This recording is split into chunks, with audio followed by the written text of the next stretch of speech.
Разговараме со Марко Ѓорѓевски, директор на Националната агенција за образовни програми и Еразмус мобилности. Господин Ѓорѓевски, во услови на пандемија, вие подготвувате нови активности во рамките на Еразмус Плюс програмата. Како ќе се одвијат? Имате ли планови, протоколи? Ќе направи ли пандемијата дел од овие активности да бидат попречени? Добар ден. Благодарам за прашањето. Значи, во принцип, тоа е веќе од лани и во старата програма, иако сега е нова програма 2021-2027 година. До 2020, односно лани, веќе беа вклучени новитети. Тоа беше дека мобилностите дека може да се реализираат и виртуелно. Тоа значи дека не само со физичко присуство, туку дека може и виртуелно да се организираат. Или, пак во новата програма, тоа е ставено како миксет mobility, што значи дека можат и со физичко присуство, меѓутоа и онлайн. 2020 покажа дека голем број на проекти се затворија, голем број на мобилности и се реализира во однос дека тие мобилности и тие проекти беа организирани целосно онлайн. Во кои конкурси се во тек и кога завршуваат, на што може да се пријавуваат сите категории на можни корисници на услугите? Да, значи првиот рок за 2020 година заврши. Во моментот се оценуваат проектите и набрзо треба да излезе ранг листата за да се објават кои се гарантирани проекти од првиот рок. Вториот рок за кој што може сите заинтересирани да погледнат е во октомври-ноември. Значи при крајот на октомври е за К1, односно за мобилности, и за К2 е почетокот на ноември. Така да ја храбрам сите корисници претходни, сите што имаат било какви желби, односно да ги видат намерите кои што се содржани во Еразмус програмата и за мобилност, меѓутоа и во делот на стратешко партнерство, да ги разгледаат, водичот, докато имаат било какви прашања во било кое поле, може да не контактираат преку социјални медиуми, преку веб страната, таму имаме и останати телефонски броји, така да сме расположливи за сите они кои што се заинтересирани на било каков начин да ни пристапат, за да можеме да им кажеме сите соодветни одговори кои што би ги побарале. Во новиот така полугорочен план за активности, дали имаме зголемување на средствата кои што се пласираат во однос на што беше претходно? Да, значи новата програма 2021-2027 година со историски најголем буџет до сега, 28 милиарди евра на европско ниво, што значи дека и ни како дел од тоа семејство, како рамноправна членка, односно како програмска држава, ќе добиеме поголем дел од колачот. Тоа значи дека оваа година буџетот негде околу 7 милиони евра за нас. Меѓутоа, понатака до 2027 година овој буџет ќе се зголемува секоја година по одреден процент ќе се зголемува во зависност од колку реализирани мобилности, колку реализирани проекти имаме. Меѓутоа до крајот на 2027 година отприлика се очекува да имаме дупло зголем буџет од моменталниот.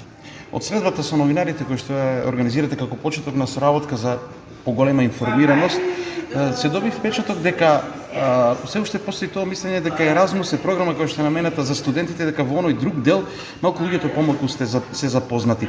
Малку и за ова да споменеме кој се друг освен студентите може да учествува во Еразмус програмите. Да, ова имаше нормално и позитивни коментари кои што наредниот период би сакал да ги реализираме.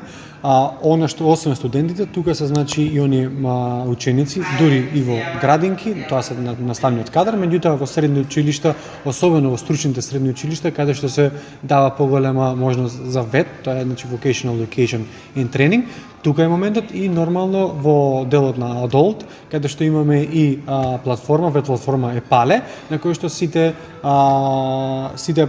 повозрастни ќе може да се пронајдат нешто што е интересно за нив, апликации, да видат мобилности кај име, да се заинтересирани, и во делот нормално на млади, и во младинските организации, така да отприлика кога ќе видиме вака кога излеземе надвор од рамката, гледаме дека Еразмус може да биде во секојдневното живење, односно да бидат корисници на Еразмус програмата од најмала возраст до највозрастните граѓани кои што имаат било каква желба да го надоградат своето знаење со soft skills, со вештини, да престојуваат негде на нека размена и нормално да бидат дел од проектите во делот на стратешко партнерство. Делно одговоривте на моето последно прашање, меѓутоа еве како директор на Националната агенција, ако ве прашаат што е тоа што младите ќе го имаат како бенефит и зошто треба да се одлучат да учествуваат во програмата Еразмус, што е тоа што би им го препорачале и кажале? Да, значи го повторуваме никој Национална агенција дека реално Националната агенција, односно Еразмус програмата е една од највидливите програми во Европска унија и секогаш има позитивен импакт. Односно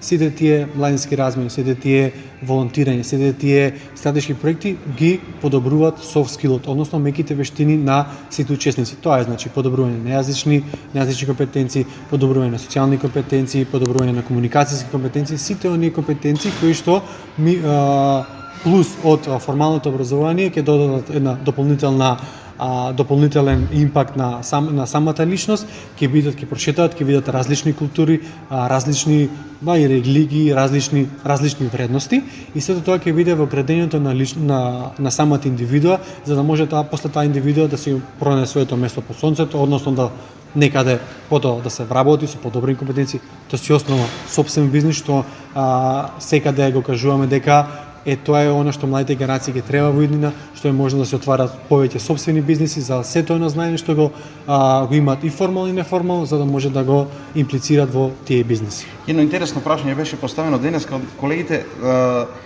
Студентите и младите многу сакаат да отидат во странство, да отидат на запад. Тоа е некоја тенденција која што ние сакаме да ја намалиме, меѓутоа тешко оди. Колку има примери и дали остануваат после престојот, да речеме, во странство на некои универзитети, воопшто преку програмите, па да останат, да не се вратат во Македонија и се обврзани со договори да се вратат?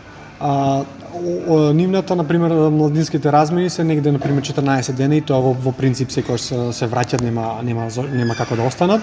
Она што е интересно е, например, дека особено студентите после завршувањето на факултетот или таму нека година може да воспостават некоја комуникација со тамошните универзитети, со тамошните компании, подобро, иако нормално се едни од најдобри студенти, бидејќи се препознава квалитетот, да и останат, меѓутоа не е нешто што е како бројка или некој импозантен процент дека голем дел од студентите остануваат така. Не, тие се враќаат, го завршуваат, например, тука дали е тоа средното училиште, во ВЕТ, особено во стручното образование, или пак факултетот, луѓето, студентите кои што се на универзитетите, и после тоа преку контактите што веќе ги оствариле таму и студентите и со професорите, може понатака да се развие една соработка на подолг рок, односно за вработување и слично. Меѓутоа, како процент дека се останува, не е некоја импозантна бројка. Дури да останат, веројатно нема да биде во Макдоналдс, туку во фирми кои што ги бараат нивните вистински вештини.